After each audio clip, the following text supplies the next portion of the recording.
લાખો કમાતા હો ભલે, મા બાપ જેથી ના નડ્યા એ લાખ નહીં પણ રાખ છે, એ લાખ નહીં પણ રાખ છે, એ માનવો ભૂલશો નહીં.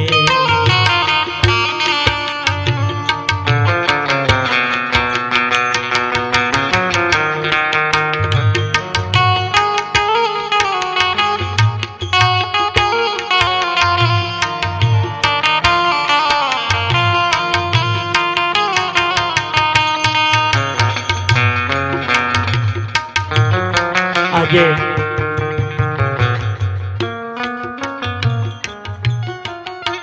મા બાપ ને હેરાન કોણ કરે તો કે દીકરા. મા બાપ ને હાચવતું કોણ નથી તો કે દીકરા.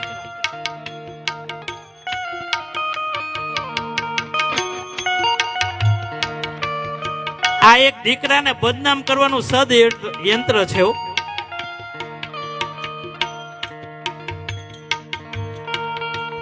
આમાંથી કોઈ એવો દીકરો છે કે જન્મતા વેત પોતાના મા બાપ થી નોખો થઈ ગયો? કોઈ છે?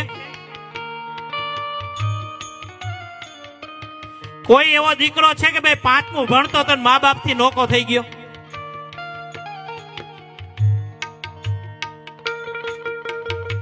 કોઈ એવો દીકરો છે કે હાલો ભાઈ 12મું ભણતો તો મા બાપ થી નોખો થઈ ગયો, ભણતું નહોતું? કોઈ છે માતાઓ? હા કે ના?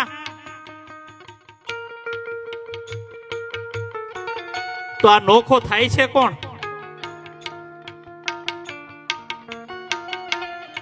અરે તમે એને આખી જિંદગી નો પરણ્યો વાંઢો રાખો ને તો કાયમી માટે તમારે હારે જ રહીએ.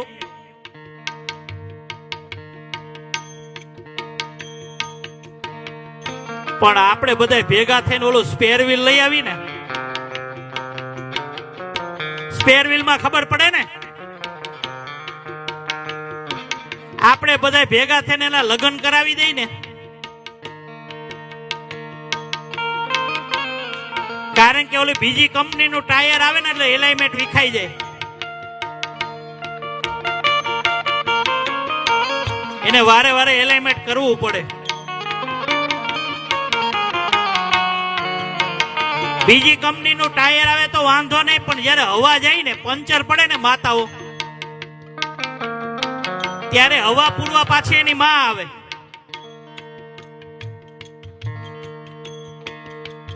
કે દીકરા હમણાં તું બહુ મોડી પડી ગઈ, હમણાં તને હું ટેન્શન છે, એમ હવા પૂરવા પાછી એની માં આવે. યુવાનો આપણા લગ્ન થાય ને એટલે બાયણા આગળ બોર્ડ જ મારજો કે અહીંયા કોઈ હવા પૂરવા આવી. આમ જોરથી બોલો ને, નકર જો હવા પૂરવા આવશે ને તો આ સંસાર હરગાવી દે મારા બાપ. હવા પૂરવા એની માં આવે.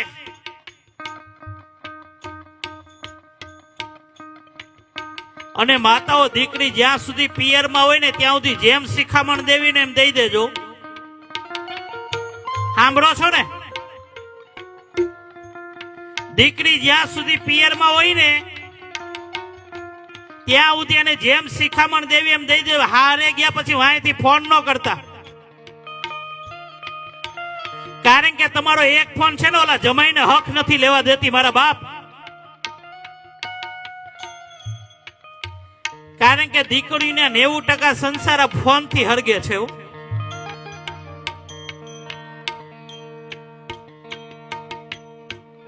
હા, વાહેથી ફોન થતા હોય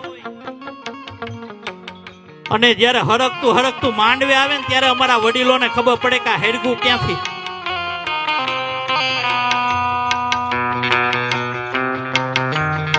આ તો માં વળી એમ કે હું નહીં કહું, કોઈને નહીં કહું, તા પપ્પાને નહીં કહું, બસ ઈ જ મોટો ભ્રમ છે મારા બાપ.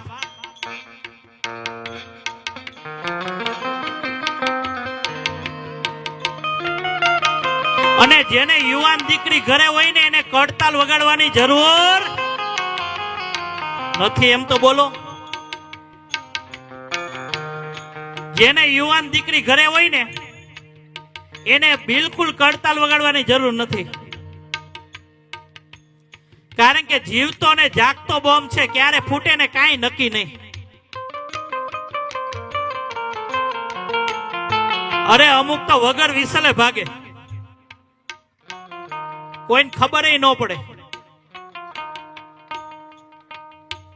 આ તો માં બપોરે 2 વાગે કડતા લઈને ઉપડે, ન્યા ઈ એના કાનાને બોલે ને આયા ઈ એના કાનાને બોલાવે.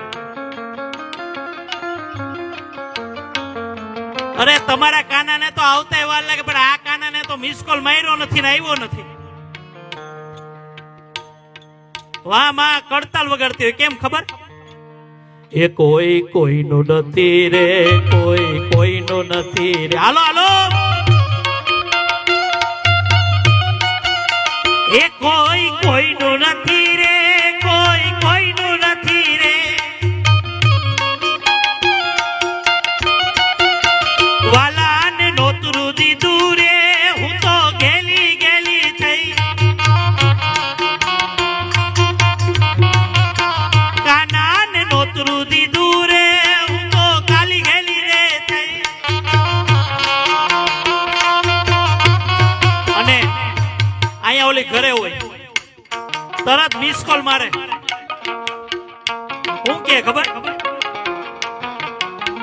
એ કાન રસિયો રૂપાળો રંગ રેલિયો, ઘેર જાવું ગમતો નથી.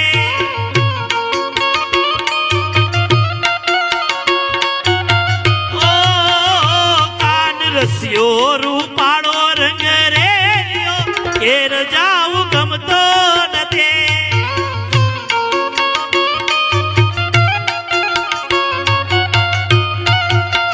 એ અમે તાલ્યો પાયડા વિના આવી યાર, ઘેર જાવું ગમતો નથી.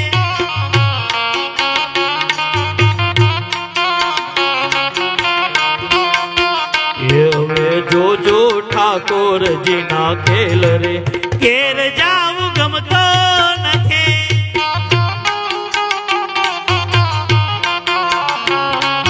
એટલે હું વાતી કરતો હતો કે યુવાન દીકરી ઘરે હોય ને ત્યારે એ માને કડતાલ વગાડવા જવાની જરૂર નથી મારા બાપ. અને વેમમાં તો રહેવું જ નહીં કે હું કોઈને નહીં કહું, કારણ કે સૂરજ સાબડે રાખ્યો કોઈ દી નો રહીએ મારા બાપ. આજ નહીં તો કાલ ખબર પડી જ જાય. ને આજે તમારા આમંત્રણને માન આપીને હું આજે અહીંયા પધાર્યો છું ને, ત્યારે મારી યુવાન બેનું દીકરીઓને 2 હાથ જોડીને નમ્ર વિનંતી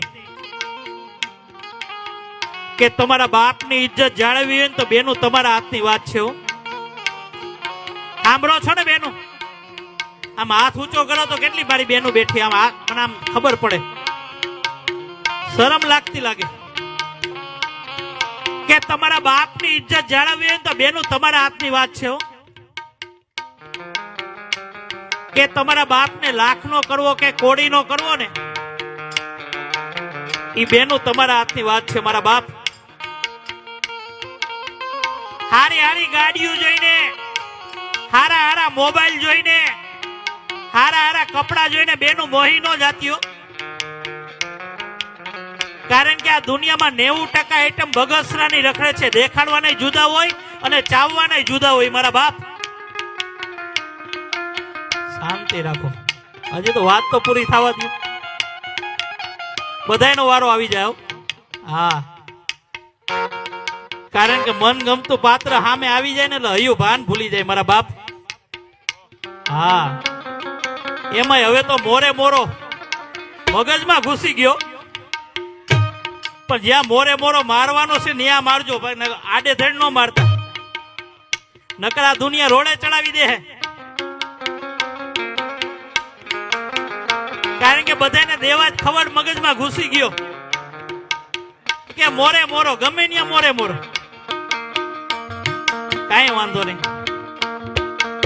એટલે મારી બહેનો, આ દુનિયામાં 90% આઈટમ બગસરાની રખડે છે. દેખાડવાના જુદા હોય અને ચાવવાના જુદા હોય મારા બાપ.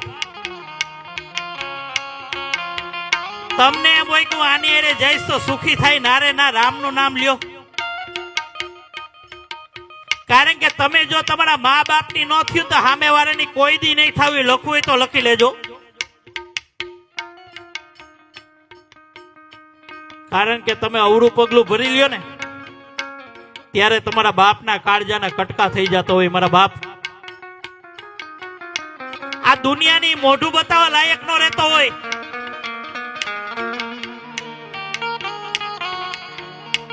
એક દીકરી આમ નીચું જોઈને જતી હતી ને, એટલે એક સંતે પૂછ્યું, બેટા હું તને ગમે ત્યારે જોઉં ને ત્યારે તું નીચું જોઈને જતી હોય, એનું કારણ શું? દીકરા, હું તને ગમે ત્યારે જોઉં ને ત્યારે તું નીચું જોઈને જતી હોય, એનું કારણ શું? ત્યારે વડીલો માતા દીકરીએ કેવો જવાબ આપ્યો ખબર? મારી વાત સાચી લાગે ને તો મને તાળીઓથી વધાવી લેજો. ઈ દીકરીએ એમ કીધું કે મારો બાપ અને મારો ભાઈ આ સમાજની અંદર ઊંચું ઉપાડીને જોઈને હાલી શકે ને, એટલા માટે હું નીચું જોઈને જાઉં છું મારા બાપ. અરે મારી બેનું, તમે આમ જો ઊંચું ઉપાડીને ન જોવો તો આ દુનિયાની તાકાત નથી કે તમારે એમ કોઈ નજર ઠેરાવે કેવું. હા, તમે આમ ઊંચું ઉપાડીને ન જોવો ને તો આ દુનિયાની તાકાત નથી કે તમારે એમ કોઈ નજર ઠેરાવે કે મારા બાપ. એટલે મા બાપ ઉપર એકવાર ભરોસો રાખજો. તમે નહીં ધાર્યું હોય ને એવું કરીને બતાવશે. હા, કારણ કે આમાં બધાયનું આવે. કોઈ માપના કપડા પહેરી લેવા, કારણ કે અહીંથી તો દીકરાનું આવે, વહુનું આવે, મા બાપનું આવે, હાહુનું આવે. આમાં સાસુમાં કેટલી બેઠી? એમ હાથ ઊંચો કરો તો આમ નો કરે તો આમ ઠોહા મારો કે કેમ શરમ આવે તમને? હા એમ. આમ જો ઓલી બેને જો આમ હાથ પરાય ને ઊંચો કરે કે ઊંચો કરો ને. હા, અહીં જેટલી પણ સાસુમાં બેઠી ને બે હાથ જોડીને નમ્ર વિનંતી કે જેવી વહુ આવી ને આપણી છે, બાજુમાં જઈને એની પંચાયત કરવી. આ તો બાજુમાં જઈને એને જ અવગુણ ગાતી મારી વહુ આવી છે, મારી વહુ કઈ કામ ન કરે, મારી વહુ આમ છે. પણ મારી માં કાલ હવારે તારી કાયા લઈ જાય ને ત્યારે બાજુવાળી સેવા નહીં કરે, પણ તારી વહુ હશે ને ઈ જ તારી સેવા કરશે મારા બાપ.